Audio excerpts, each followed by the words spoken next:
কন্ডেন্সারে যদি কোনো প্রকার তাপ অপসারণ করতে না পারে তাহলে কন্ডেন্সারের ভিতরে কি কি ঘটনাগুলো ঘটে। আমরা বললাম যে কন্ডেন্সারের ভিতরে যদি কন্ডেন্সারের তাপ না বের করতে পারে তাহলে কি করে, প্রেসার বেড়ে যায়। মানে রেফ্রিজারেন্ট ভ্যাপার থেকে কি হতে পারে না, তরল হতে পারে না। তরল না হলে প্রেসার বাড়ে, প্রেসার বাড়লে এম্পিয়ার বাড়ে। কারণ এই যে কন্ডেন্সার থেকে যে ইয়াটা বের হইতেছে, কম্প্রেসার ডিসচার্জ থেকে যে প্রেসারটা বের হইতেছে, এখন এখানে যদি পূর্ণাঙ্গভাবে তরল না করতে পারে তাহলে কি করবে, এখানে বাধা সৃষ্টি, বাধার কারণে কি হলো, এখানে এম্পিয়ারটা বেড়ে, চাপ বেড়ে যাবে, চাপের কারণে এম্পিয়ার বেড়ে যাবে। এই কত এম্পিয়ার নিচ্ছে, 10.5 এম্পিয়ার। এখন এই যে পুরো এসিটা কিন্তু অ্যাক্টিভ আছে। যদি আমার কন্ডেন্সারের, আমরা ফ্যানটা বন্ধ করে দিই, ফ্যানটা বন্ধ করে দিলাম, কম্প্রেসার চলতেছে, হ্যাঁ, তাহলে ওখানে কন্ডেন্সারের তাপ কিন্তু বের করতে পারতেছে না। এখানে হাত দিয়ে দেখো কন্ডেন্সারের তাপ বাড়ছে না, এবার এম্পিয়ার দেখো তো বাড়তেছে কিনা, এম্পিয়ার বাড়ছে, কত বাড়ছে।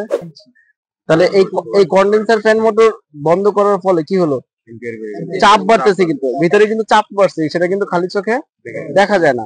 তাহলে এইভাবে যদি এম্পিয়ার বাড়তে থাকে, যদি কন্ডেন্সারে ময়লা থাকে, তাহলে তাপ যদি বের করতে না পারে তাহলে চাপ বাড়বে। চাপ বাড়লে প্রেসারটা কোথায় কোথায় পড়ে, কম্প্রেসারে পড়ে, ক্যাপাসিটরে পড়ে। ক্যাপাসিটরটা নষ্ট হওয়ার পিছনে একটা কারণ, সেটা হলো কন্ডেন্সারে ময়লা। তাহলে ক্যাপাসিটর তোমার নষ্ট হলে শুধু ক্যাপাসিটর চেঞ্জ করে দিবে, ব্যাপারটা কিন্তু এরকম না। আগে দেখতে হবে কন্ডেন্সারে ময়লা আছে কিনা। এটা কিন্তু এখন নিরাপদ স্থানে নাই, অনেক গরম হয়ে গেছে। হাত দাও, হাত দাও। আমরা এখন ফ্যানটাকে চালু করে দিই। কত এম্পিয়ার নিছে, 15, 16 এম্পিয়ার চলে আসে, 16 এম্পিয়ার, তাই না? এম্পিয়ার বাড়তে থাকবে। কিন্তু আমরা যদি এখন ফ্যানটা আবার অন করে দিই, দেখো ফ্যানটা আমরা দিয়ে দিলাম, এখন দেখো তো এম্পিয়ারটা কমে কিনা। তাহলে কন্ডেন্সার কি করতেছে, কন্ডেন্সারের ভিতরে যে রেফ্রিজারেন্টটা আছে সেটা তরলে পরিণত করতেছে। তরলে পরিণত করার ফলে প্রেসারটা কিন্তু কমে গেল। প্রেসার কমে গেল মানে কি, এম্পিয়ারও কমে গেল। এখন কিন্তু স্বাভাবিকভাবে আছে, এখান থেকে এখন ঠান্ডা বাতাস বের হইতেছে। কিন্তু যদি কন্ডেন্সারে তাপ অপসারণ করতে না পারে তাহলে তোমার এম্পিয়ার বেড়ে যাবে। এম্পিয়ার বাড়লে ক্যাপাসিটরের উপরে চাপ আসবে, কম্প্রেসার নষ্ট হয়ে যাবে। এবং যদি ফ্যান মোটরটা স্লো থাকে, তার স্বাভাবিক স্পিডের থেকে যদি স্পিড কম থাকে, তাহলে সেই ক্ষেত্রে এই সমস্যাটা। আমি একটা সেদিন তোমাদেরকে একটা কথা বলছিলাম না, যে আমার একটা বন্ধু পদ্মা নদীর পাড়ে একটা স্প্লিট টাইপ এসি কাজ করতে গেছে, যেখানে 1 বছর ধরে ফ্যান মোটর নষ্ট, কিন্তু তারপরে এসি চলছে। কেন? তার কারণ ওই যে নদীর পাড়ে যে তোমার প্রচুর পরিমাণ বাতাসের ফ্লো থাকার ফলে কন্ডেন্সারটা ঠান্ডা হয়ে গেছে। তো কন্ডেন্সারকে আমার তাপ অপসারণ করতে হবে, এটা হলো আমার কি মূল কাজ।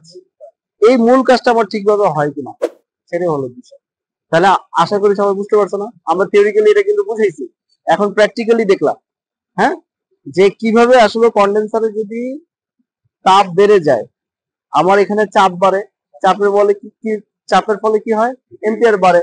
তাহলে আমাদের যে এই যে মিটার গুলো আছে, এই মিটার গুলো দিয়ে আমরা মেনলি এই যে এই মাল্টিমিটার আছে, এখানে ক্লিপন মিটার আছে, এই মিটার গুলো দিয়ে আমরা মূলত এই মেজারমেন্ট গুলো করে আমাদের বুঝতে হবে যে এসিটার ত্রুটিটা কোথায়। ক্যাপাসিটর যদি নষ্ট হয়, কখনো ক্যাপাসিটর চেঞ্জ করে দিবা না ডিরেক্ট। ক্যাপাসিটরটা নষ্ট কেন হলো সেটা খুঁজে বের করতে হবে। কম্প্রেসার নষ্ট হয়েছে, কম্প্রেসারটা নষ্ট কেন হয়েছে সেটাকে খুঁজে বের করো। কন্ডেন্সারে ময়লার কারণ কি সেটা খুঁজে বের করো। এখন তুমি মনে করো একটা গার্মেন্টস ইন্ডাস্ট্রির পাশে তুমি এসি সার্ভিসিং করতে গেলা। এখন গার্মেন্টস এর পাশে কিন্তু প্রচুর পরিমাণ তুলার উৎস থাকে, তাহলে এই তুলা সুতা এগুলা গিয়ে কিন্তু কন্ডেন্সারে একটু পরপর ময়লা হবে।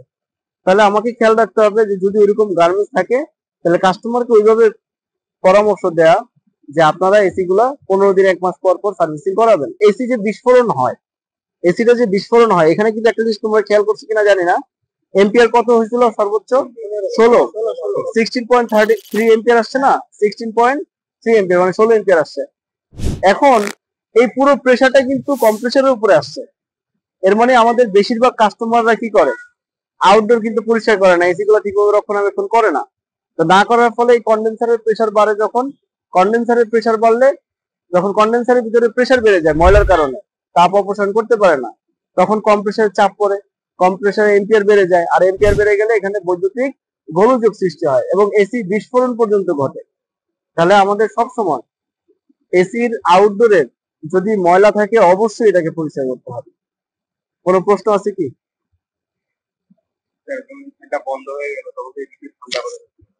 হ্যাঁ, ঠান্ডা বাতাস আসবে কোত্থেকে? এখানে তো বাতাস সার্কুলেশন করছে না, এই জন্য।